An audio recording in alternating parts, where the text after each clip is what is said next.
പ്രിയപ്പെട്ട മാധ്യമ സുഹൃത്തുക്കളെ, Popular Front of India Kerala സംസ്ഥാനം ഇങ്ങനെ ഒരു പത്രസമ്മേളനം വിളിക്കുന്നതിൻ്റെ പശ്ചാത്തലം കേരളത്തെ വിശേഷമായി ടാർഗറ്റ് ചെയ്തുകൊണ്ട് RSSൻ്റെയും BJPയുടെ നേതാക്കന്മാരുടെയും നിരന്തരമായ വിദ്വേഷ പ്രചരണത്തിൻ്റെ പശ്ചാത്തലത്തിലാണ്. കേരളത്തെ ഒരു ഭീകര സംസ്ഥാനവും വെറുപ്പിൻ്റെ കേന്ദ്രവുമാക്കി മാറ്റാൻ നിരന്തരമായി സംഘപരിവാരം ശ്രമിച്ചുകൊണ്ടിരിക്കുകയാണ്. കെ സുരേന്ദ്രനും കേന്ദ്രമന്ത്രിമാരും കോൺഗ്രസിൽ നിന്ന് മറുകണ്ഠം ചാടിയിട്ടുള്ള ടോം വടക്കനുമൊക്കെ ഇന്നലെ ഡൽഹിയിൽ വെച്ച് നടത്തിയിട്ടുള്ള പത്രസമ്മേളനം നിങ്ങളുടെ ശ്രദ്ധയിലുണ്ടാകും. നുണകൾ കൊണ്ട് പ്രചാരണം, നുണകൾക്ക് മേൽ നുണകൾ കൊണ്ട് പ്രചാരണം നടത്തുന്ന ഇവരുടെ ഗീബൽസിയൻ രീതി കേരള സമൂഹത്തിൽ വില പോകില്ല എന്ന് ബോധ്യപ്പെട്ടപ്പോഴാണ് പ്രചരണത്തിൻ്റെ തലം ദേശീയ തലത്തിലേക്ക് മാറ്റി കേരളത്തെക്കുറിച്ച് നേരത്തെ തന്നെ തെറ്റായ ധാരണകൾ പുലർത്തുന്ന ദേശീയ മാധ്യമങ്ങൾക്ക് മുന്നിലേക്ക് കൊണ്ടുപോയിട്ടുള്ളത്. യഥാർത്ഥത്തിൽ കേരളത്തിൽ ഏതുതരം ഭീകരതയാണ് നിലനിൽക്കുന്നത് എന്ന് കണക്കുകളും വസ്തുതകളും ചരിത്രവും വെച്ച് നമ്മൾ പരിശോധിച്ചാൽ മനസ്സിലാകും. കേരളത്തിൽ നടന്നിട്ടുള്ള കൊലപാതകങ്ങൾ, കേരളത്തിലും മറ്റു സംസ്ഥാനങ്ങളിലുമൊക്കെ ധാരാളം രാഷ്ട്രീയ കൊലപാതകങ്ങൾ നടന്നിട്ടുണ്ട്. എവിടെങ്കിലുമൊക്കെ നമുക്ക് കാണാൻ കഴിയുന്നത് രാഷ്ട്രീയ കൊലപാതകത്തിന് അപ്പുറത്തേക്ക്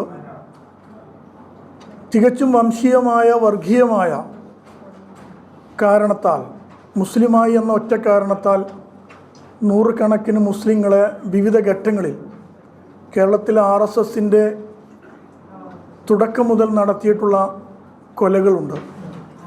നിരപരാധികളായിട്ടുള്ള, ഒരു കുറ്റവും ചെയ്യാത്ത, പ്രത്യേകിച്ചൊരു പാർട്ടിയിലും വർക്ക് ചെയ്യാത്ത ഇത്തരം സാധാരണക്കാരായ മുസ്ലിങ്ങളെ ടാർഗറ്റ് ചെയ്യുന്നത് RSS ഉയർത്തിപ്പിടിക്കുന്ന അതിൻ്റെ വിദ്വേഷത്തിൻ്റെയും വെറുപ്പിൻ്റെയും വംശീയതയുടെയും പ്രത്യയശാസ്ത്രത്തിൻ്റെ ബലത്തിലാണ്. അതൊരു വികാരത്തിൻ്റെ പേരിൽ പറയുന്നതല്ല. കേരളത്തിൽ RSSകാർ കൊന്നു തള്ളിയിട്ടുള്ള ഇടതുപക്ഷമടക്കമുള്ള ആളുകളുടെ എണ്ണം പരിശോധിച്ചാൽ 200-ൽ പരം ആളുകളുടെ ലിസ്റ്റ് നമുക്ക് ഇപ്പോൾ ലഭ്യമാണ്. തേവലക്കുര അലവി കുഞ്ഞു മുസ്ലിയാർ, കാസർഗോഡ് കൊച്ചുകുട്ടിയുള്ള ഫഹദ്, റിയാസ് മൗലവി, മലപ്പുറത്തേക്ക് വന്നാൽ കൊടിഞ്ഞി ഫൈസൽ, അതിനു മുന്നേ യാസർ, കണ്ണൂരിൽ സയ്യിദ് സലാഹുദ്ദീൻ, ഇങ്ങനെ ഓരോ ജില്ലകളിലും എണ്ണിയെടുക്കാൻ മാത്രം കൊലപാതകങ്ങളുടെ കറ പുരണ്ടിട്ടുള്ള RSS ആണിപ്പോൾ ദേശീയ തലത്തിൽ പോയി സമാധാനത്തിൻ്റെയും കേരളത്തിലെ വികസനത്തിന് തടസ്സമാകുന്ന രാഷ്ട്രീയ കൊലപാതകങ്ങളെക്കുറിച്ച് പറയുന്നത്. RSSൻ്റെ BJPയുടെ IT മന്ത്രിയായിട്ടുള്ള, RSSൻ്റെ സ്പോക്സ്മാനായിട്ടുള്ള, BJPയുടെ സ്പോക്സ്മാനായിട്ടുള്ള രാജീവ് ചന്ദ്രശേഖർ വളരെ തന്മയത്വത്തോടു കൂടി ഇന്നലത്തെ പത്രസമ്മേളനത്തിൽ പറഞ്ഞു, കേരളത്തിൻ്റെ വികസനം, പൊതുസമൂഹത്തിന് വരാനിരിക്കുന്ന അപകടം, ഇത്തരം കാര്യങ്ങളെ ഏതൊരു ക്രൈം നടന്നാലും അതിൻ്റെ കുറ്റവാളികൾ രക്ഷപ്പെടാൻ പാടില്ല എന്നൊക്കെ പറഞ്ഞു. അതുതന്നെയാണ് യഥാർത്ഥത്തിൽ പോപ്പുലർ ഫ്രണ്ട് ഓഫ് ഇന്ത്യക്കും പറയാനുള്ളത്. ഒരു ക്രൈം നടക്കുമ്പോൾ അതിൻ്റെ മെറിറ്റ് മനസ്സിലാക്കി പ്രതികൾ ശിക്ഷിക്കപ്പെടാതെ പോകുന്നത് രാജ്യത്ത് വീണ്ടും അരക്ഷിതാവസ്ഥയും കലാപത്തിനും കാരണമാകും. അത് ഡൽഹിയിൽ വെച്ച് പറയുമ്പോൾ ഡൽഹി കലാപം, CAA പശ്ചാത്തലത്തിൽ ഡൽഹിയിൽ നടന്നിട്ടുള്ള വംശഹത്യയുടെ ഒരുക്കങ്ങൾ കോടതി വ്യവഹാരങ്ങളിൽപ്പെട്ട് കിടക്കുകയാണ്.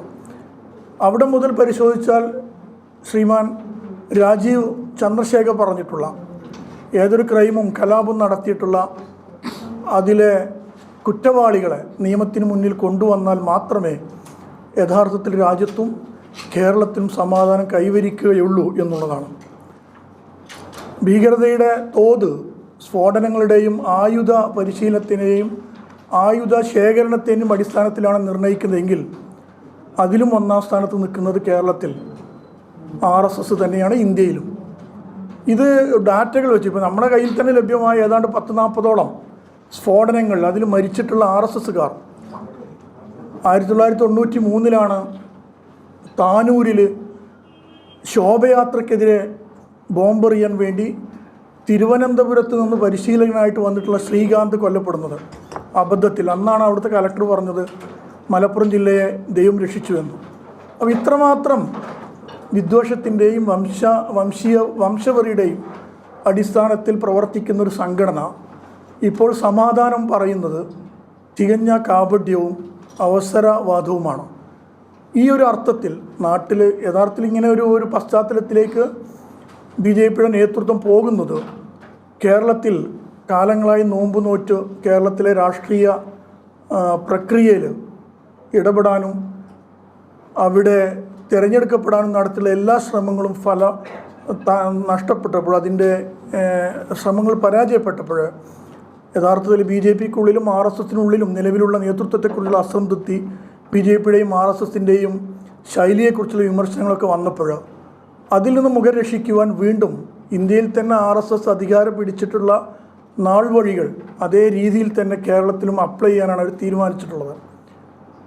പരമത വിദ്വേഷം പ്രചരിപ്പിക്കുക, ഇല്ലാക്കഥകൾ, മുസ്ലിം ജനസംഖ്യ വർധനവ്, സാമ്പത്തിക ബിസിനസ് മേഖലകളിൽ മുസ്ലിങ്ങളുടെ ആധിപത്യം, അമുസ്ലിം പെൺകുട്ടികളെ മുസ്ലിം കാക്കമാർ അടിച്ചു കൊണ്ടുപോകുന്നു എന്ന പ്രചരണം, ഇങ്ങനെ 100% നുണയിൽ പടുത്തുയർത്തപ്പെട്ട ഒരു പ്രസ്ഥാനം. അത് പുതിയതല്ല. RSSൻ്റെ വിചാരധാരയടക്കമുള്ള സാഹിത്യങ്ങൾ വായിക്കുമ്പോൾ ഹിന്ദു ദേശീയതയുടെ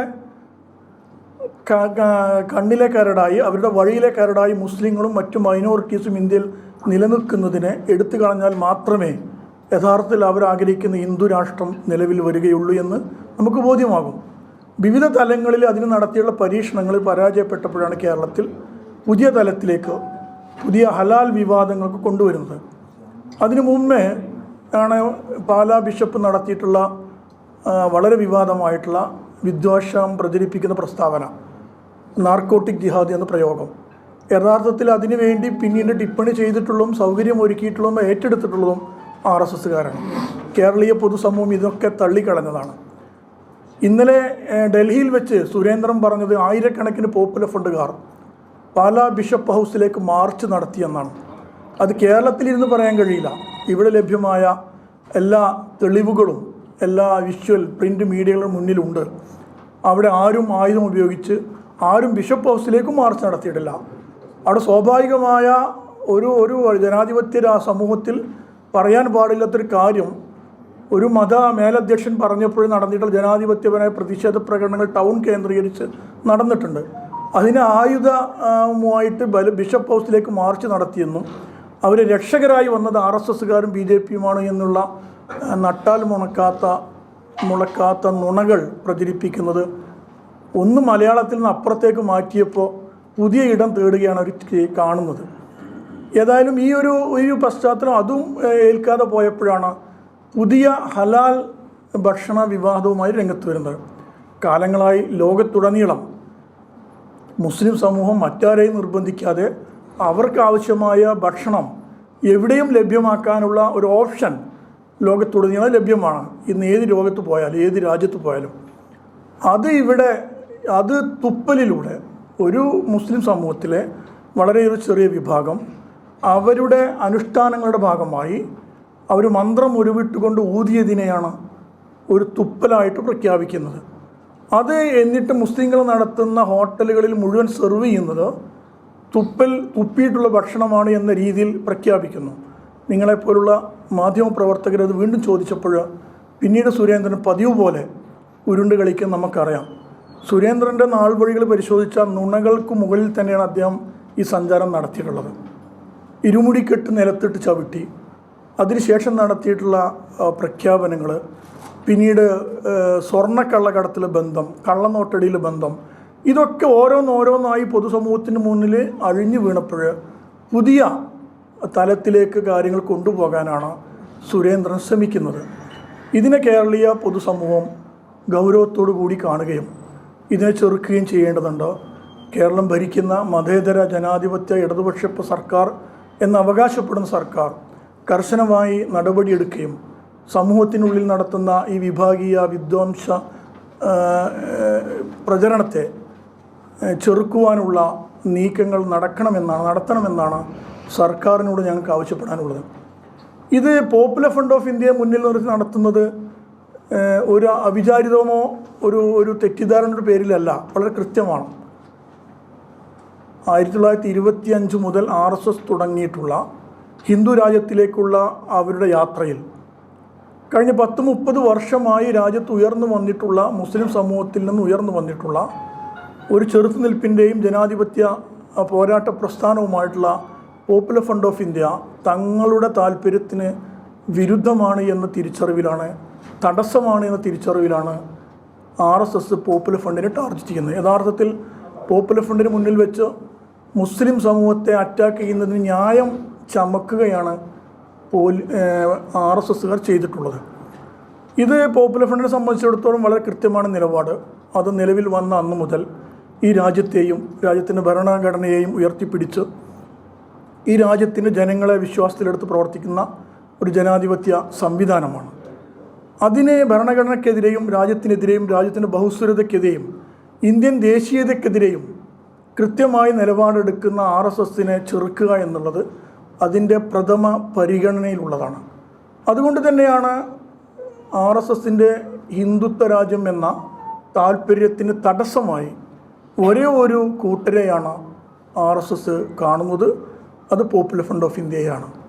അത് ഞങ്ങളെ സംബന്ധിച്ചിടത്തോളം ഞങ്ങളുടെ നിലപാട് ശരിയാണെന്നും അത് കൃത്യമായ മെസ്സേജ് സമൂഹത്തിന് നൽകുന്നുണ്ട് എന്നാണ് അതിൽ നിന്ന് ഞങ്ങൾ മനസ്സിലാക്കുന്നത്. അതുമാത്രമല്ല, ഇന്ത്യൻ മുസ്ലിങ്ങളെ സംബന്ധിച്ചിടത്തോളം ഒരു വംശഹത്യയുടെ വക്കിലാണ് ഉള്ളത് എന്നത് ഒരു വികാരത്തിൻ്റെ പേരിലോ വൈകാരികമായ തള്ളിച്ചയുടെ പേരിലോ ഞങ്ങൾ പറയുന്നതല്ല. അന്തർദേശീയ വേദികളായിട്ടുള്ള ജിനോസൈഡ് വാച്ചിനെ പോലുള്ള ഏജൻസികൾ വളരെ കൃത്യമായി ഇന്ത്യയിൽ നടക്കാനിരിക്കുന്ന മുസ്ലിം വംശഹത്യയെക്കുറിച്ച് മുന്നറിയിപ്പ് നൽകിയിട്ടുണ്ട്. അതിൻ്റെ ഫൗണ്ടർ ചെയർമാനായിട്ടുള്ള ഗ്രിഗറി സ്റ്റാൻഡിനെ പോലുള്ള ആളുകൾ വംശഹത്യയുടെ 10 സ്റ്റേജുകൾ ഉണ്ടെന്നും അതിൽ ഇന്ത്യ കടന്നുപോയിക്കൊണ്ടിരിക്കുന്ന 7ാമത്തെ സ്റ്റേജിലൂടെയാണെന്നും വളരെ ഡോക്യുമെൻ്റഡ് ആയിട്ട് ലോകത്തിന് മുന്നിൽ പറഞ്ഞിട്ടുണ്ട്. ഇത് പരിശോധിക്കുമ്പോൾ ഈ 10 സ്റ്റേജുകൾ എന്നുള്ളത് അതിൻ്റെ ഓരോ ഘട്ടവും നമ്മുടെ രാജ്യം പിന്നിട്ടിരിക്കുന്നു എന്ന് തന്നെയാണ് നമ്മൾ മനസ്സിലാക്കേണ്ടത്. അതിൻ്റെ ഒന്നാമത്തത് ക്ലാസിഫിക്കേഷനാണ്, അപരവൽക്കരണമാണ്, മറ്റുള്ള അപരന്മാരെ സൃഷ്ടിക്കുക, ഞങ്ങളും അവരും എന്ന ചിന്തയുണ്ടാക്കുക. രണ്ടാമത് സിംബലൈസേഷനാണ്, പ്രതീകവൽക്കരണമാണ്. മൂന്നാമത്തെ അതിൻ്റെ അടിസ്ഥാനത്തിൽ പൗരത്വത്തിൻ്റെയോ ജാതിയുടെയോ മതത്തിൻ്റെ പേരിൽ നടക്കുന്ന ഡിസ്ക്രിമിനേഷനാണ്, വളരെ കൃത്യമായ വിവേചനങ്ങൾ തൊഴിലിലും അവസരങ്ങളിലും അവകാശങ്ങളിൽ നടത്തുന്ന. നാലാമത്തത് ഡീഹ്യൂമനൈസേഷനാണ്, ഏതർത്ഥത്തിലും മനുഷ്യരിൽ കുടികൊള്ളുന്ന മനുഷ്യത്വത്തിൻ്റെ അവസാനത്തെ കണിക പോലും എടുത്തു കളയാൻ മാത്രമുള്ള വെറുപ്പിൻ്റെ പ്രചരണം നടത്തുന്ന സംഘമാണിത്. അതുകൊണ്ടാണ് ഒരു ശവത്തിന് മുകളിൽ, ഒരു മയ്യത്തിന് മുകളിൽ നൃത്തമാടാൻ മാത്രം ഒരു ഫോട്ടോഗ്രാഫർക്ക്, ജേർണലിസ്റ്റിന് പോലും സാധിക്കുന്ന ഒരു അന്തരീക്ഷം ഇന്ത്യയിൽ സൃഷ്ടിക്കപ്പെട്ടിട്ടുള്ളത്. അതിൻ്റെ അടുത്ത സ്റ്റേജ് സംഘടിതമായി നടത്താൻ കഴിയുന്ന ശേഷി RSSനുണ്ട്. ലോകത്ത് തന്നെ തുല്യതയില്ലാത്ത ഫാഷിസ്റ്റ് പ്രസ്ഥാനമാണ് RSS. വളരെ വ്യവസ്ഥാപിതമായി മതത്തെ കൂട്ടുപിടിച്ച്, വിശ്വാസത്തെ കൂട്ടുപിടിച്ച്, വംശീയതയിലൂന്നിയിട്ടുള്ള പ്രത്യയശാസ്ത്രമാണ്. അതിനപ്പുറത്തേക്ക് അതിനുള്ള ഒരുക്കങ്ങൾ, പ്രിപ്പറേഷനാണ് മറ്റൊന്ന്. അത് കൃത്യമായി നടക്കുന്നു. അതിനും കഴിഞ്ഞ് പേഴ്സിക്യൂഷനിലേക്ക്, പീഡനത്തിൻ്റെ പർവ്വത്തിലേക്ക് മുസ്ലിങ്ങളെ നിയമം ഉപയോഗിച്ചും കരിനിയമം ഉപയോഗിച്ചും നേർക്കുനേരെയും പീഡിപ്പിക്കുന്ന ഗുജറാത്ത് പോലെ, ആസാം പോലെ, കാശ്മീർ പോലെയുള്ള പ്രദേശങ്ങളിൽ നടത്തുന്ന അക്രമങ്ങൾ പരിശോധിച്ചാൽ അറിയാം വളരെ കൃത്യമായി പേഴ്സിക്യൂഷൻ സ്റ്റേജ് ഇന്ത്യയിലേക്ക് എത്തിയിരിക്കുന്നു എന്നാണ്. ഇനി അവസാനമായി നടക്കാനുള്ളത് എക്സ്റ്റർമിനേഷൻ മാത്രമാണ്. ഒരു സമൂഹം എന്ന അർത്ഥത്തിൽ നേരത്തെ ജർമ്മനിയിലൊക്കെ നടത്തിയിട്ടുള്ള വംശഹത്യയുടെ ഒരു ഫൈനൽ സൊല്യൂഷൻ എന്നൊക്കെ പറയുന്ന രീതിയിൽ ഒരു ഗ്യാസ് ചേംബറിലിട്ടുകൊണ്ട് കത്തിച്ച് കളയുന്ന അവസ്ഥയിലേക്ക് ഇന്ത്യ കൊണ്ടുപോകാനാണ് RSS ശ്രമിക്കുന്നത്. അവസാനം അതിൻ്റെ ഒരു നിലപാടായിട്ട് ഡിനയലാണ് പറയുന്നത്. ഇതൊക്കെ ചെയ്തിട്ട് ഞങ്ങളല്ല ഇത് ചെയ്തത് എന്ന് ടെക്നിക്കലി പറഞ്ഞു നിൽക്കുന്ന ഫാഷിസ്റ്റ് തന്ത്രമാണ്. ഗാന്ധിജിയെ കൊന്നത് ആരാണെന്ന് നമുക്കറിയാം, പക്ഷേ ടെക്നിക്കലി RSS അല്ലെന്ന് പറയും. അത് ഇന്ത്യ ഐക്യവേദിയുടെ ആൾ പോയി നടത്തിയാൽ അത് RSS അല്ല എന്ന് പറയാൻ മാത്രമുള്ള ഒരു ടെക്നിക്കൽ സ്റ്റാൻഡ് അതിലുള്ളൂ. ഈ ഒരു രീതിയിൽ എല്ലാം ചെയ്യുകയും എന്നിട്ട് നിയമത്തിൻ്റെ പഴുതിലൂടെ രക്ഷപ്പെടുകയും ചെയ്യുന്ന ഫാഷിസത്തിൻ്റെ തന്ത്രത്തെ യഥാർത്ഥത്തിൽ തിരിച്ചറിഞ്ഞ് ചെറുക്കുകയാണ് പോപ്പുലർ ഫ്രണ്ട് ഓഫ് ഇന്ത്യ ചെയ്തിട്ടുള്ളത്. അതുകൊണ്ട് തന്നെയാണ് പോപ്പുലർ ഫ്രണ്ട് ഓഫ് ഇന്ത്യയെ ലക്ഷ്യം വെച്ചുകൊണ്ട് നീങ്ങുന്നത്.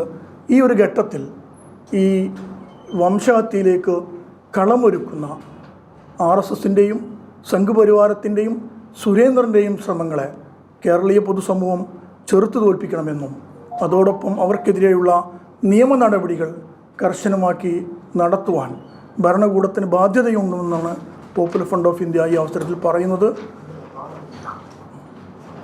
നന്ദി, നമസ്കാരം.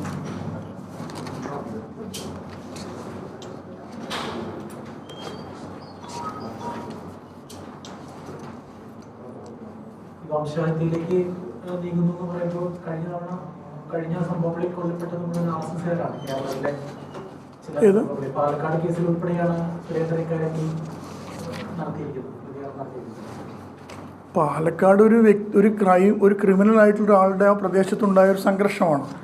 അതിൽ ഒരാൾ ദാരുണമായി കൊല്ലപ്പെട്ടിട്ടുണ്ട്. അതിലപ്പുറത്തേക്ക് ഒരു സമൂഹത്തെയോ ഒരു വംശത്തെയോ ഒരു ഒന്നിലും പ്രതിയാകുകയോ ഒന്നിലും കക്ഷിയോ അല്ലാത്ത ഒരു സമൂഹത്തെ ടാർഗറ്റ് നേടുന്ന ആക്രമണം എന്ന് പറയുന്നത് കേവലമായ രാഷ്ട്രീയ സംഘർഷത്തിനപ്പുറം മറ്റൊന്നുമല്ല. അതേസമയത്ത് ഇവിടെ ഗുജറാത്തിൽ, ലേറ്റസ്റ്റ് ത്രിപുരയിൽ, അസമിലൊക്കെ നടന്നിട്ടുള്ള ഒരു സമൂഹം എന്ന അർത്ഥത്തിൽ ഒരു വിഭാഗത്തിന് നേരെയുള്ള നീക്കം തന്നെയാണ്.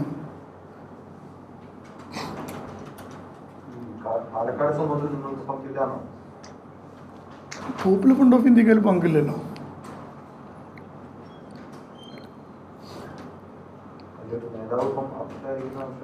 ഒരു നേതാവ് അറസ്റ്റിലായിട്ടില്ല. ഇപ്പോൾ നമ്മൾ ലഭ്യമായ വിവരം നിങ്ങളെപ്പോലെ മാധ്യമത്തിൽ നിന്ന്, പത്രങ്ങളിൽ നിന്ന് അറിയുന്നത് അതുമായി ബന്ധപ്പെട്ട് 2-3 ആളുകൾ അറസ്റ്റ് ചെയ്തിട്ടുണ്ട്.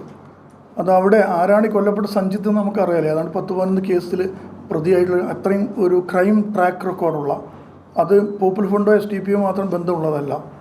CPM-ഉമായിട്ട്, സാധാരണ മുസ്ലിങ്ങളുമായിട്ട്, മുസ്ലിം ആണുങ്ങൾ പള്ളിയിലേക്ക് പോയി കഴിഞ്ഞാൽ മുസ്ലിം സ്ത്രീകളിൽ ആക്രമണത്തെക്കുറിച്ചൊക്കെ കൃത്യമായ FIR 302 അടക്കമുള്ള കേസിൽ പ്രതിയായിട്ട ഒരാൾ. അദ്ദേഹത്തിൻ്റെ ഭാര്യ തന്നെ കൊടുത്തുള്ള പത്ര അഭിമുഖത്തിൽ പറഞ്ഞത് നേരത്തെ SDPIക്കെതിരെ ഇവർ അക്രമം നടത്തിയതിൻ്റെ പേരിൽ പ്രശ്നങ്ങളുണ്ടായിരുന്നു എന്നാണ്. ഇങ്ങനെയുള്ള കൊല്ലപ്പെട്ടിരിക്കുന്നു ഏതായാലും ദാരുണമായ സംഭവമാണ്. അത് പോലീസ് കണ്ടെത്തുകയും അതിൻ്റെ പ്രതികളെ ശിക്ഷിക്കുകയും ചെയ്യണം. അതിന് പോപ്പുലർ ഫ്രണ്ട് ഓഫ് ഇന്ത്യക്ക് ഡയറക്റ്റ് ബന്ധമില്ല. അറസ്റ്റായാലും പോപ്പുലർ ഫ്രണ്ട് നിങ്ങൾ പറഞ്ഞ പോലെ ഒരു നേതാവുമില്ല, ഒരു ഓഫീസ് ബിയറുമില്ല. അറിഞ്ഞിടത്തോളം അതിൽ ഇപ്പോൾ കസ്റ്റഡിയിലുള്ള ഒരാളിൽ ഒരു പോപ്പുലർ ഫ്രണ്ടുകാരനുണ്ട്. അതിൻ്റെ വസ്തുതകൾ ഇനിയും പുറത്തു വരാണ്ട് പോലീസാണത് കണ്ടെത്തേണ്ടത്.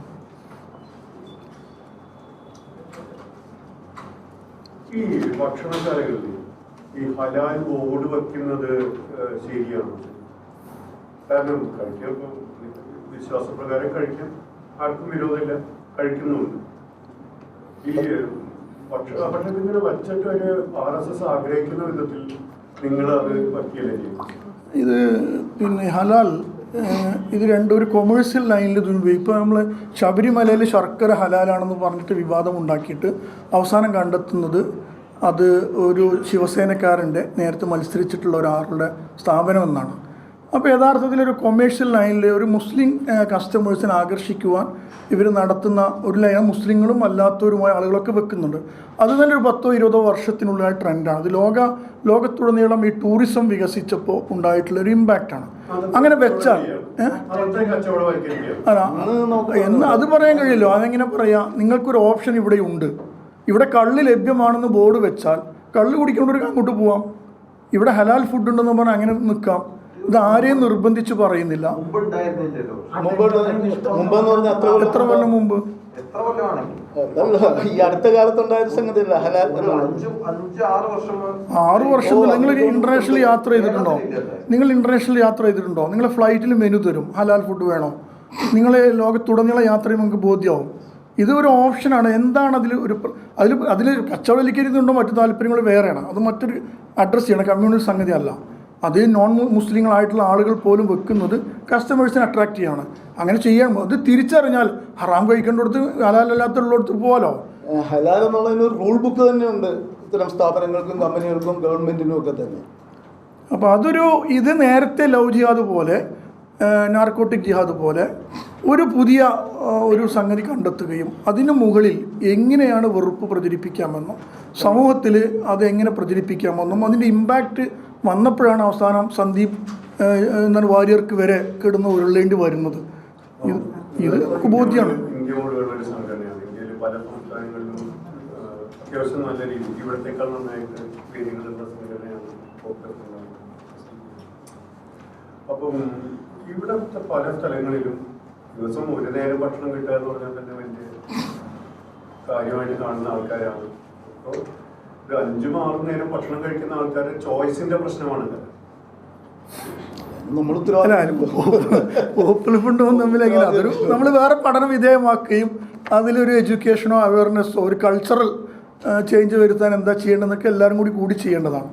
മുസ്ലിങ്ങളുടെ വിശ്വാസപ്രകാരം അവർക്ക് കഴിക്കാവുന്ന ഭക്ഷണമുണ്ട്. വിശ്വാസത്തിന്റെ പ്രശ്നമൊക്കെ വരുന്നത് കൂടുതൽ നേരം ഭക്ഷണം കഴിക്കാണ്ടാവുമ്പോഴല്ല. 3 നേരം കഴിക്കണമല്ലോ മിനിമം, അല്ലെങ്കിൽ 2 നേരം.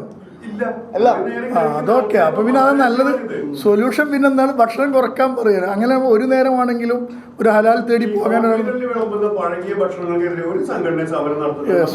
ഞാൻ വെൽക്കം ചെയ്യാണ്. നമ്മൾ റെഡിയാണ്. നമ്മൾ പലപ്പോഴും പലയിടത്തും കേസ് കൊടുത്തിട്ടുണ്ട്. നമ്മുടെ പ്രവർത്തകരും അതിൽ കക്ഷിയായിട്ടുണ്ട്. നമ്മൾ ചെയ്തിട്ടുണ്ട്. അത് ജാതി മത ഭേദമന്യേ ഇതൊരു മുതലാളിത്ത അല്ലെങ്കിൽ മുതലാളിമാരുടെ താല്പര്യത്തിനൊപ്പം. അതുകൊണ്ട് RSS ആഗ്രഹിക്കുന്ന വിധത്തിലുള്ള ക്യാമ്പയിൻ നിങ്ങൾ സപ്പോർട്ട് ചെയ്യാണ്. നിങ്ങൾ RSSനെ പൂരിപ്പിക്കുകയാണ്. അതെങ്ങനെ നിങ്ങൾ പറയുക? ഏത് അടിസ്ഥാനത്തിലാണ് RSS ഒരു വംശീയ വിരോധം അയച്ചത് പറയുമ്പോൾ മറുവശം പറയണ്ട. അതിന്റെ RSS ക്യാമ്പയിൻ നടത്തുമ്പോൾ അതിനെതിരെ നടപടി. RSS റൌഫ് എന്നുള്ള പേര് വർഗീയമാണ് എന്ന് പറഞ്ഞാൽ ഞാൻ എൻ്റെ പേര് മാറ്റില്ലല്ലോ അതിന് പരിഹാരം. പകരം അങ്ങനെ കമ്മ്യൂണൽ ഡിവിഷൻ നടത്തുന്ന പ്രചരണം നടത്തുന്ന ആളുകൾക്കെതിരെ ഒരു ഡെമോക്രാറ്റിക് സെറ്റപ്പ് ഉണ്ടല്ലോ ഇവിടെ, അവർ ആക്ഷൻ എടുക്കുകയാണ് വേണ്ടത്. അങ്ങനെയാണ് ഇതിന് കൺട്രോൾ ചെയ്യുക. അതല്ലാതെ കൗണ്ടർ പ്രചരണം എൻ്റെ പേര് ഇതാണ് എന്ന് വിചാരിച്ച് ഞാൻ പേര് മാറ്റിയിട്ട് അത് മരുന്നിട്ട് കൊടുക്കുന്നു എന്നുള്ള മുഖ്യമന്ത്രിയുടെ പരാമർശത്തെ ന്യായീകരിക്കുന്നതാണ്. അതൊരു ശരിയായ വിലയിരുത്തലാവാൻ സാധ്യതയില്ല. ഇപ്പോൾ ഹോട്ടലുകളിൽ ലിക്വർ പ്രൊഹിബിറ്റഡ് എന്ന് പറഞ്ഞ് പല സ്ഥലങ്ങളിലും എഴുതി വെച്ചിട്ടുണ്ടാവും. അതെന്തിനാ അങ്ങനെ എഴുതി വെക്കണമെന്ന് ചോദിച്ചു കഴിഞ്ഞാൽ നമുക്ക് പറയാൻ പറ്റും. അതിപ്പോ നടത്തുന്ന ആളുകളുടെ ഒരു വിവേചനാധികാരമാണല്ലോ. നിങ്ങൾ പറഞ്ഞാൽ ശരിയായിരിക്കും. പക്ഷെ അതിന്റെ പേരിൽ ആരും ഒരു ഡിവൈഡ് ഉണ്ടാക്കുന്നില്ലല്ലോ. ഇനി ഇത് ഹലാൽ ഫുഡിന്റെ പേരിലല്ലേ. ശബരിമല പ്രസിഡന്റ് പറഞ്ഞ പോലെ ശബരിമലയിൽ ശർക്കര കൊണ്ടുവന്നതിനെ എങ്ങനെയാണ് RSS ഉപയോഗിക്കുകയും പ്രചരിപ്പിക്കുകയും ചെയ്തത്. അപ്പോൾ അവരുടെ ക്യാമ്പയിൻ്റെ ഉദ്ദേശം വളരെ വ്യക്തമാണ്. അത് വളരെ ഇന്റൻഷണൽ ആണ്. അപ്പോൾ അതാണ് നമ്മൾ എതിർക്കുന്നത്. കമ്മ്യൂണൽ ഡിവൈഡ്, ഭക്ഷണത്തിന്റെ പേരിൽ, വസ്ത്രത്തിന്റെ പേരിൽ, ആചാരത്തിന്റെ പേരിലൊക്കെ ഒരു കമ്മ്യൂണൽ ഡിവിഷൻ ഉണ്ടാക്കുക എന്നുള്ളത് RSSന്റെ ഒരു അജണ്ടയാണ്. അവിടേക്ക് വന്ന ശർക്കരയിൽ ഹലാൽ ഉണ്ടായി. അപ്പോൾ അത് അവിടെ വളരെ ഗൂഢാലോചന നടത്തി ഹലാൽ ശർക്കര എത്തിച്ചു.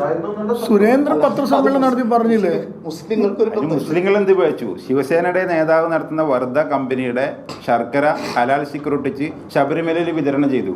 അതിന് മുസ്ലിങ്ങളുടെ ഹോട്ടലിൽ തുപ്പലാണെന്ന് പറയലല്ലോ വേണ്ടത്. ശിവസേനക്കാരൻ തുപ്പിയ ശർക്കരയാണ് ശബരിമലയിൽ കൊടുത്തത് എന്നാണല്ലോ സുരേന്ദ്രൻ ചുരുങ്ങിയ പക്ഷം പറയേണ്ടിയിരുന്നത്. അതല്ല സുരേന്ദ്രൻ പറഞ്ഞത്. ഫ്രീ കൊട്ടേഷൻ കൊടുത്തതാണ്. ഓക്കെ, അത് പറയുന്ന കോണ്ടെക്സ്റ്റ് എന്താണ്? അത് ഏത് പത്രസമ്മേളനത്തിൽ പറയുന്ന കാരണം എന്താണ്? അതിനെ എങ്ങനെ ഉപയോഗിക്കുന്നു?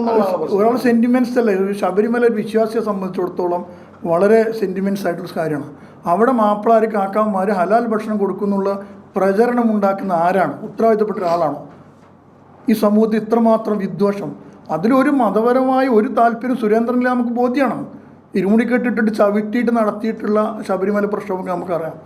അപ്പം ഇത് നടത്തിയിട്ട് നിങ്ങൾക്ക് തോന്നുന്നില്ലെങ്കിൽ അത് എന്തോ കുഴപ്പം നമുക്കുണ്ടെന്നാണ്. കേരളത്തെ പോലെയുള്ള ഒരു സ്ഥലത്ത് അങ്ങനെയാണോ? ഞാൻ ഭക്ഷണം കഴിക്കാൻ ഹലാലാണോ കയറുന്ന ആൾക്കാരല്ല. കേരളത്തിലൊരു വിഭാഗം ആൾക്കാർ, ഒരു വലിയൊരു വിഭാഗം അങ്ങനെയാണ്. ലീഗിന് ഇക്കാര്യത്തിൽ വലിയ വിവാദമൊന്നും വന്നിട്ടില്ല. കാരണം അതൊരു വിഷയമല്ല. BJPയെ സംബന്ധിച്ചിടത്തോളം അവർക്കത് താല്പര്യമാണ്, നിങ്ങൾക്കും അത് താല്പര്യമാണ്. അതുകൊണ്ടാണ് ഞാൻ പറഞ്ഞത് നിങ്ങൾ പരസ്പരം പൂരിപ്പിക്കുകയാണ്. ഇല്ല, അത് ഒരു റീസണിങ് ഉള്ള ഒരു ഇക്വേഷൻ അല്ല. അത് വളരെ ഇല്ലോജിക്കലാണ്. ഒന്നുകിൽ ഞങ്ങൾ ആദ്യം ഉന്നയിക്കണം ആ സമീപനം. നമ്മളതിനൊന്നും പറഞ്ഞില്ലല്ലോ. നമ്മൾ പറഞ്ഞില്ലല്ലോ താല്പര്യമുണ്ടെന്ന് പറഞ്ഞാൽ എന്തൊരു സ്റ്റേറ്റ്മെന്റോ. നമ്മൾ ആ എന്ത് പ്രചാരണം, എന്ത് ക്യാമ്പയിനാണ് പോപ്പുലർ ഫണ്ട് നടത്തിയിട്ടുള്ളത്? ഞങ്ങൾ ഊഹം വെച്ച് പറയാൻ പാടില്ലല്ലോ. അവരെ പൂരിപ്പിക്കാൻ എന്ത് നീക്കമാണ് പോപ്പുലർ ഫണ്ട് നടത്തിയിട്ടുള്ളത്? വസ്തുതകൾ ഇപ്പോൾ കോടിയേരി ബാലകൃഷ്ണൻ പറഞ്ഞു ഇതിനൊരു മറുവശം പറഞ്ഞു. അപ്പോൾ അത് പൂരിപ്പിക്കുകയാണോ? അല്ലല്ലോ. അല്ലല്ലോ, ഇപ്പം ക്യാമ്പയിൻ നടത്തണമെങ്കിൽ മറ്റൊരു ഹലാൽ ഭക്ഷണം പാടില്ല എന്ന് പറയുമ്പോൾ അത് പറ്റില്ല, ഹലാൽ തന്നെ വിൽക്കണം എന്ന് പറഞ്ഞിട്ട് ക്യാമ്പയിൻ നടത്തണ്ടേ? പ്യൂർ വെജിറ്റേറിയൻ എന്ന് പറഞ്ഞിട്ട് ബോർഡ് വെക്കുന്നുണ്ടല്ലോ, നമ്മൾ അതിനെതിരെ ക്യാമ്പയിൻ പ്രഖ്യാപിച്ചാൽ എങ്ങനെ ഉണ്ടാവും? എന്താണ് പ്യൂരിറ്റി? എന്താണ്? അല്ല, അതിന് അത്രേ ഉള്ളൂ. അത് ഓൺ ചെയ്യേണ്ട വിഷയമേ അല്ല. സൊസൈറ്റിയിലുള്ള റിയാലിറ്റിയാണത്. അത് നമ്മൾ അതിന് സംഘടനയുടെ പേരിലേക്ക് നമ്മളിതുവരെ പറഞ്ഞിട്ടില്ല. മുസ്ലിം സമുദായത്തിന് സമസ്ത പറഞ്ഞത് അത് അവഗണിക്കേണ്ട വിഷയമാണെന്ന് പറഞ്ഞത്. നമ്മൾ കക്ഷിയല്ല. പക്ഷേ വസ്തുത എങ്ങനെയാണ് ഇത്? ഒരു ടാർഗറ്റ് ഓഡിയൻസ് ഉണ്ട് RSSന്, BJPക്ക്. ഈ മുസ്ലിമോ പൊതുധാരയോ പിന്നെ മതേതരമായ ഒരു കമ്മ്യൂണിറ്റി അല്ല അവർ അഡ്രസ്സ് ചെയ്യുന്നത്. സാധാരണക്കാരായ ഹിന്ദു സമൂഹത്തിലേക്ക് ഇവർ നടത്തുന്ന വിഷപ്രചരണമുണ്ട്.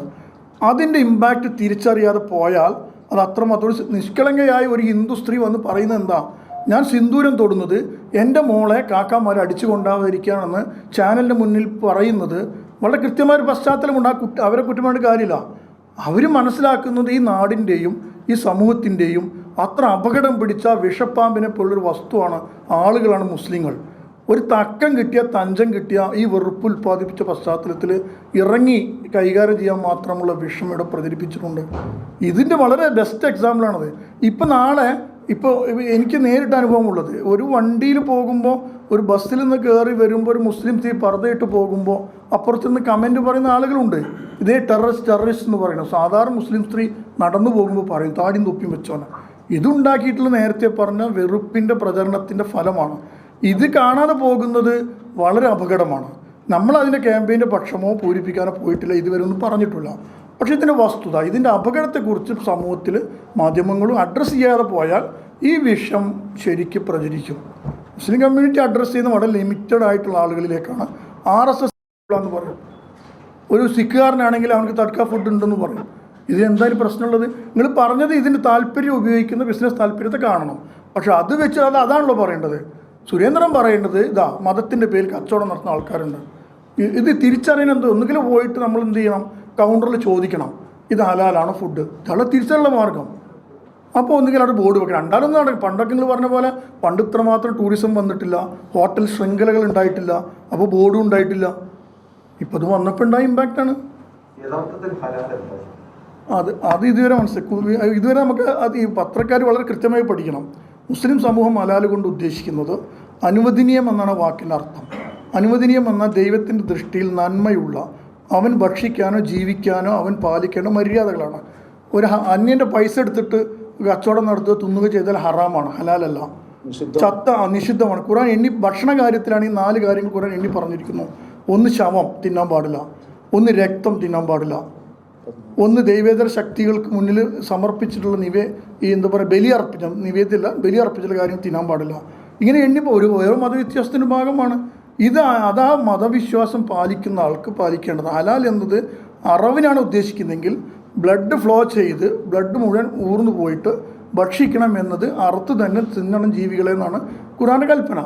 ഇതാണ് ഹലാൽ എന്നുകൊണ്ട് വിവക്ഷ. അത് വിശാലമായ അർത്ഥത്തിൽ ഭക്ഷണത്തിൻ്റെ കാര്യത്തിൽ വിശാലമായ ഒരു മുസ്ലിം ഹലാലുള്ളത് ജീവിക്കാവൂ, ഹലാലെ പറയാവൂ, ഹലാലുള്ള സമ്പത്തേ ഉണ്ടാവുള്ളൂ, ഹലാലുള്ള പെരുമാറ്റമേ ഉണ്ടാവാൻ പാടുള്ളൂ. ഇത് ജനറൽ ടേമാണ്. അവന് ജീവിതത്തിൽ പാലിക്കേണ്ട മര്യാദകളെക്കുറിച്ചുള്ള ദൈവത്തിൻ്റെ നിർദ്ദേശങ്ങളാണത് എന്നാണ് ഒരു വിശ്വാസി എന്ന നിലയിൽ ഞാൻ മനസ്സിലാക്കിയിട്ടുള്ളത്.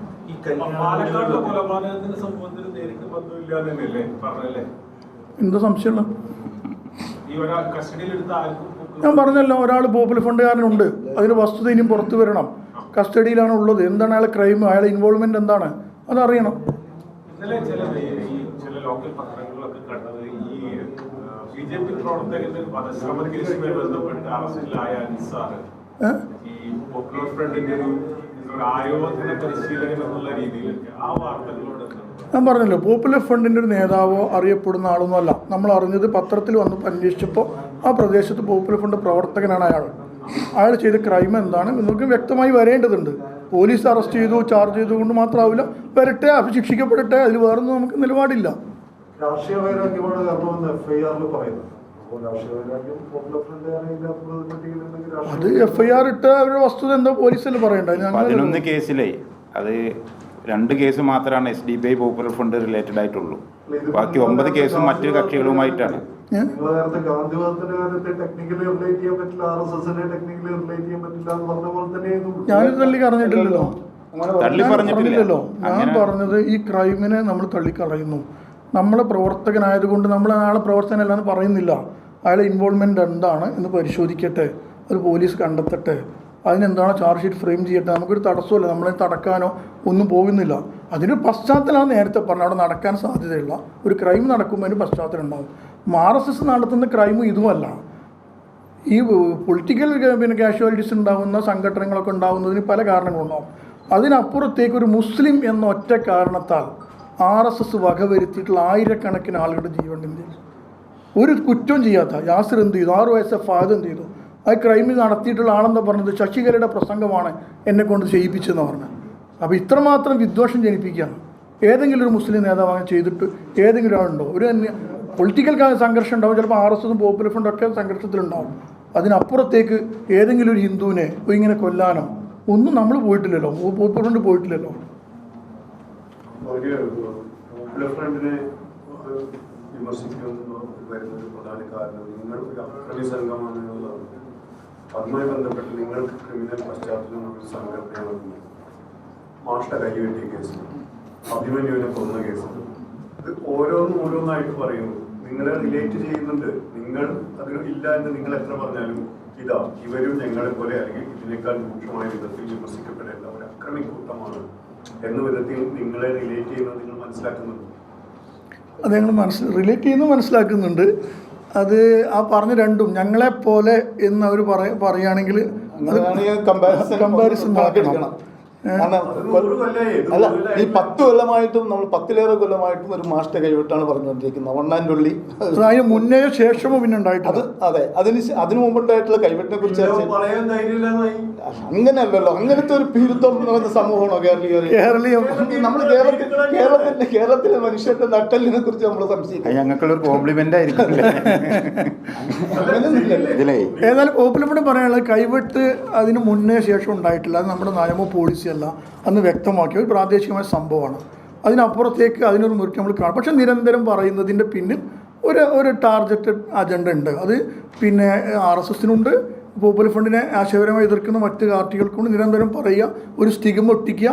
അത് ജനകീയമായി ഇന്ത്യയിൽ ഉണ്ടാവാൻ സാധ്യതയുള്ള, പ്രത്യേകിച്ച് മുസ്ലിം ന്യൂനപക്ഷങ്ങളിൽ നിന്ന് ദേശീയ അടിസ്ഥാനത്തിൽ ഉയർന്നു വരാൻ സാധ്യതയുള്ള ഒരു മൂവ്മെൻറ്റിനെ ടാർണിഷ് ചെയ്യാനുള്ള വളരെ കൃത്യമായ നീക്കമാണ്. അത് എന്നും ഇങ്ങനെ ഒരു 100 കൊല്ലം കഴിഞ്ഞാലും കൈവിട്ട് പറഞ്ഞുകൊണ്ടിരിക്കുമെന്ന് നമുക്ക് ബോധ്യമുണ്ട്.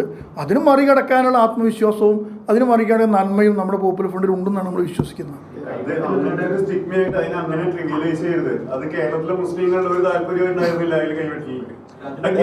അത് നമ്മൾ പറഞ്ഞില്ല ചെയ്ത ഒരു സംഗതിയാണ്. അത് വീണ്ടും വീണ്ടും ചർച്ച ആവുന്നതെന്ന് പറഞ്ഞാൽ അതിനൊരു അജണ്ട ഉണ്ട് എന്നുള്ളതുകൊണ്ടാണല്ലോ. കാരണം മറ്റു സംഭവങ്ങൾ അങ്ങനെ ചർച്ച ആവുന്നില്ല, അതാണ് നമ്മൾ മനസ്സിലാക്കണം. ഇപ്പോൾ ഒരു പത്രപ്രവർത്തക സുഹൃത്ത് ചൂണ്ടിക്കാണിച്ചതുപോലെ നിരവധി ക്രൈംസ് ഇവിടെ നടക്കുന്നുണ്ട്. അതിൽ പോപ്പുലർ ഫ്രണ്ട് എത്രയുണ്ട്, CPM എത്രയുണ്ട്, RSS BJP എത്രയുണ്ട് എന്നൊക്കെ നോക്കുമ്പോൾ അത് വെച്ചിട്ടാണ്, അതാണ് മാനദണ്ഡമെങ്കിൽ ക്രിമിനൽ സംഘമെന്ന് ആരെയാണ് വിളിക്കേണ്ടത്? അതാണ് ഞാൻ പറഞ്ഞത്.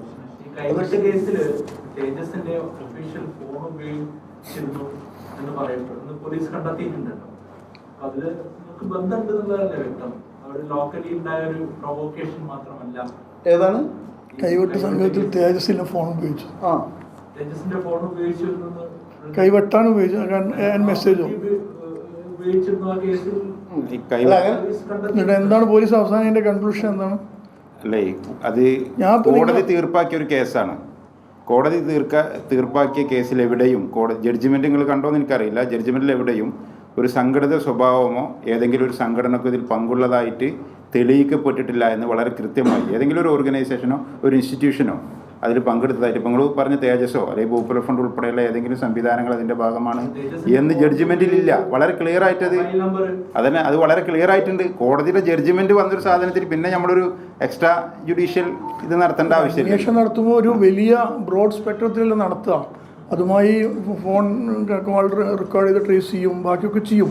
സ്വാഭാവികമായിട്ട് അതിൽ വന്നിട്ടുള്ള ആളുകളും വിളിയൊക്കെ ഉണ്ടായിട്ടുണ്ടെങ്കിൽ അതിന് മുന്നേയും ശേഷവും അതിൻ്റെ ഒരു ഇൻറ്റൻഷൻ എന്തൊക്കെ കോടതി നില കാണുന്നുണ്ട്. താല്പര്യം ഉണ്ടെങ്കിൽ ഇതാ ഇപ്പം ഞങ്ങൾക്ക് ലഭ്യമായൊരു കണക്കാണ്, 39 സ്ഫോടനങ്ങളുടെ RSS നടത്തിയ സ്ഫോടനങ്ങളുടെ RSS ബോംബുണ്ടാക്കുന്നതിനിടെ കൊല്ലപ്പെട്ട RSS പ്രവർത്തകരുടെ വിശദാംശങ്ങളാണ്. 39 കേസാണുള്ളത്.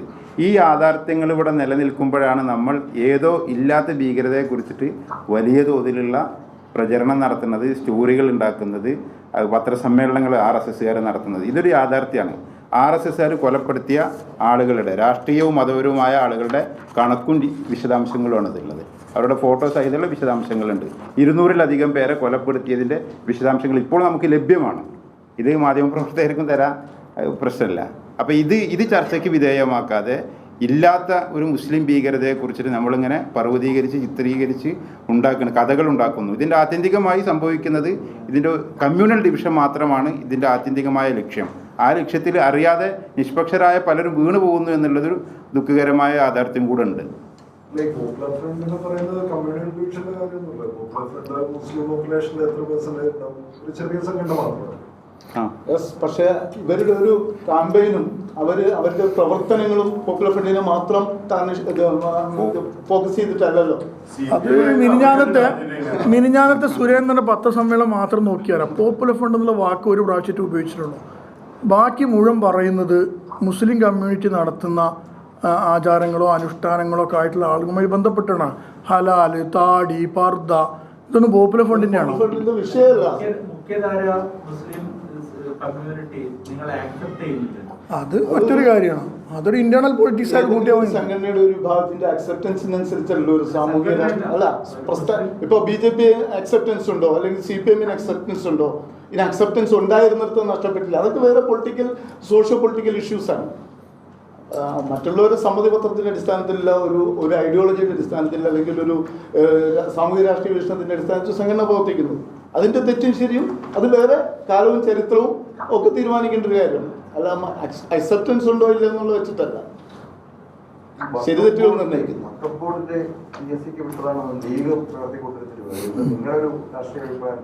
സ്റ്റേറ്റ്മെന്റ് വന്നല്ലോ.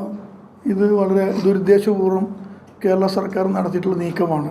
പിന്നെ അതിലെ കുറച്ചൊരു പൊളിറ്റിക്കൽ അങ്ങോട്ട് UDF LDF ഉണ്ട്. സത്യത്തിൽ നമ്മുടെ മുന്നിൽ ഒരു 80-20 റേഷ്യോയുടെ അല്ലെങ്കിൽ സച്ചാർ കമ്മീഷൻ്റെ പാലോളി കമ്മീഷൻ്റെ ഒരു വസ്തുത നമ്മുടെ മുന്നിലുണ്ട്. ഈ ഘട്ടത്തിൽ പിന്നെ ഇങ്ങനെ പോയി നാളെ ഇത് കോടതിയിൽ ചാലഞ്ച് ചെയ്തു. അതിൽ PSC നിയമനത്തിന് മുസ്ലിങ്ങൾക്ക് മാത്രം നടത്തുമോ എന്നൊക്കെ പറയുമ്പോൾ മുസ്ലിങ്ങളുടെ മാത്രമായിട്ടുള്ള മതപരമായിട്ട് അവർക്ക് മാത്രം അവരുടെ ഫണ്ട് ഉപയോഗിച്ച് നടത്തുന്നൊരു സംവിധാനത്തിൽ രാഷ്ട്രീയ താല്പര്യത്തിൻ്റെ പേരിലാണെങ്കിലും ആ ഒരു സൗകര്യം നഷ്ടപ്പെടുന്നത് അപകടമാകും എന്ന് തന്നെയാണ് അന്ന് നമ്മൾ പറഞ്ഞിട്ടുള്ളത്.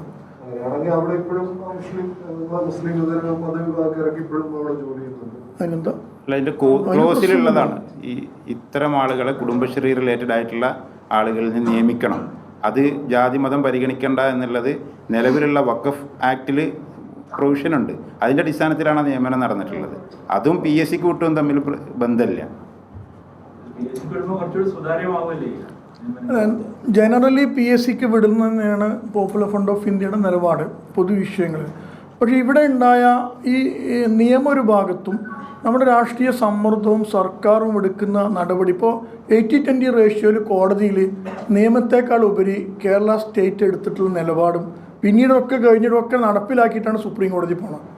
അപ്പോൾ ഇവിടെ ഉണ്ടാക്കുന്ന സമ്മർദ്ദം, പൊളിറ്റിക്കൽ ഇഷ്യൂ ഇതിനനുസരിച്ചുണ്ടാകുന്നതനുസരിച്ചാണ് കാര്യങ്ങൾ പോവുക. അപ്പോൾ അതുകൊണ്ട് തന്നെ 80-20 റേഷ്യോ പോലെ തന്നെ സമാനമായി ഒരു പക്ഷം നിയമം ഒരു വശത്തുണ്ടാവും. ശരിക്ക് അന്ന് കോടതിയിൽ അത് പറയാൻ മാത്രം സച്ചാർ കമ്മീഷൻ്റെയും പാലളി കമ്മീഷൻ്റെയും താല്പര്യങ്ങളൊക്കെ കമ്മിറ്റിയുടെയൊക്കെ താല്പര്യം വെച്ച് പറയാവുന്ന ഒരു സംഗതിയെ അവഗണിക്കുകയോ നിസ്സാരമായി കാണുകയോ ചെയ്തപ്പോഴാണ് മുസ്ലിങ്ങളുടെ റൈറ്റ്സ് നഷ്ടപ്പെട്ടത്. ഇല്ലാത്തൊരു വിഭജനം ഇവിടെ സമൂഹത്തിൽ ഉണ്ടാക്കിയിട്ട് സമാനമായ ഒരു അന്തരീക്ഷത്തിലേക്ക് ഇത് പോകും. മാത്രമല്ല 10, 100, 100 ആകെ ഇപ്പോൾ പെർമനൻറ്റ് അവിടെയുള്ള പിന്നെ സ്റ്റാഫ് പാറ്റേൺ 10-30 ആളുകൾ മാത്രമാണ് പെർമനൻറ്റ് സ്റ്റാഫുള്ളത്. അതിൽ പറഞ്ഞ നോൺ മുസ്ലിംസ് അടക്കമുള്ള ആളുകൾ പുറത്തുനിന്നുണ്ടായിരുന്ന ഒരു നോൺ മുസ്ലിം കയറി എന്നതൊന്നും നമ്മുടെ വിഷയമല്ല. അതിൽ പറഞ്ഞ പോലെ ഒരു പ്രൊഫഷൻ ഉണ്ടെങ്കിൽ കയറട്ടെ, അത് വേറൊന്നുമില്ല. അത് ക്ലറിക്കൽ പോസ്റ്റൊക്കെ ഉണ്ടായിട്ട്. പക്ഷേ നടക്കേണ്ടത് ഇവരുടെ ഈ പൊളിറ്റിക്കൽ ഗെയിമിനനുസരിച്ച് ഒരു കമ്മ്യൂണിറ്റി അതിനെ ഒരു ഇരയാക്കാൻ പാടില്ല എന്നാണ് നമ്മൾ അന്നും പറഞ്ഞിട്ടുള്ളത്. പൊളിറ്റിക്കൽ താല്പര്യത്തിന് ദുരുദ്ദേശമാണ് അതിൻ്റെ ഒരു താല്പര്യം. UDF LDF ഒക്കെ കാലങ്ങളായിട്ട് വഖഫ് ബോർഡ് ഭരിക്കുന്നുണ്ട്. അതിൽ മറ്റൊന്നു കൂടിയുണ്ട്, മതവിശ്വാസമില്ലാത്ത നേരത്തെ എന്താ പറയുക ദേവസ്വം ബോർഡിൻ്റെ കാര്യത്തിൽ പോലും ഉണ്ടായിട്ടുള്ള അത് സമാനമായ സംഗതി ഇവിടെയുണ്ട്. വിശ്വാസത്തെ മാനിക്കുകയോ വിശ്വാസികൾ നൽകുന്ന സമ്പത്തിനെയോ അതിൻ്റെ ഒരു മെറിറ്റിൽ കാണാത്ത അവിശ്വാസികൾ, പേരിന് പലതുമായിരിക്കും, പേരിന് ചിലപ്പോൾ മുഹമ്മദോ ബോക്കരോ റഹീമൊക്കെ ആയിരിക്കാം, പക്ഷെ അവർ നാളെ ഇതിനോട് കൈകാര്യം ചെയ്യുന്ന രീതി, അപ്പോൾ അതിന് നമ്മളിത്ര ആവശ്യപ്പെടുന്നുള്ളൂ. അവിടെ ഇപ്പോൾ എന്തെങ്കിലും മാൽ പ്രാക്ടീസ് നടക്കുന്നുണ്ടെങ്കിൽ അത് നിയന്ത്രിക്കാനും അത് ഒഴിവാക്കുവാനുമുള്ള സംവിധാനം ഒരുക്കണം. പിന്നെ ചെയ്യാൻ പറ്റുന്നത് നേരത്തെ ഹിന്ദു പിന്നെ ദേവസ്വം ബോർഡ് ചെയ്ത പോലെ തന്നെ സ്പെഷ്യൽ റിക്രൂട്ട്മെൻറ്റ് ബോർഡും അതിന് നോംസ് ഉണ്ടാക്കാവുന്നതാണ്. അതിന് വേറെ തടസ്സമൊന്നുമില്ലല്ലോ. ഇത്ര വലിയൊരു യുദ്ധം നടത്തിയിട്ടുണ്ടാവേണ്ട ഒരു സാധനമൊന്നുമില്ലല്ലോ 10, 100, 100 ജില്ലാ സീറ്റുള്ളൊരു സ്ഥാപനത്തിന്. പിന്നെ ഈ 10-30 ഒഴിവുകളുടെ കാര്യത്തിൽ സർക്കാരിന് ഭയങ്കര ജാഗ്രതയും 10,000-കണക്കിന് ഒഴിവുകളുള്ള അല്ലെങ്കിൽ തസ്തികകളുള്ള എയ്ഡഡ് മേഖല PSCക്ക് വിട്ടിട്ടില്ല. സമാനമായി ദേവസ്വം ബോർഡിന് PSCക്ക് വിടുന്നതിന് പകരം ദേവസ്വം റിക്രൂട്ട്മെൻറ്റ് ബോർഡ് ഉണ്ടാക്കുകയാണ് ചെയ്തിട്ടുള്ളത്. അപ്പം 30ന്റെ കാര്യത്തിൽ വല്ലാത്ത സ്നേഹം പ്രകടിപ്പിക്കുമ്പോൾ സ്വാഭാവികമായിട്ടും സംശയം ഉണരുകയാണ്. കാന്തപുരം വിഭാഗം ഉൾപ്പെടെയുള്ള മുസ്ലിം സംഘടനകളാണ് ആവശ്യപ്പെടുന്നത്. ഓരോ സംഘടനയ്ക്ക് ഇപ്പോൾ നേരത്തെ ചോദിച്ച പോലെ ചോദ്യമല്ലല്ലോ, മുഖ്യധാരാ സംഘടനകൾക്ക് സംഘടനയുടെ താല്പര്യങ്ങളുണ്ടാവും.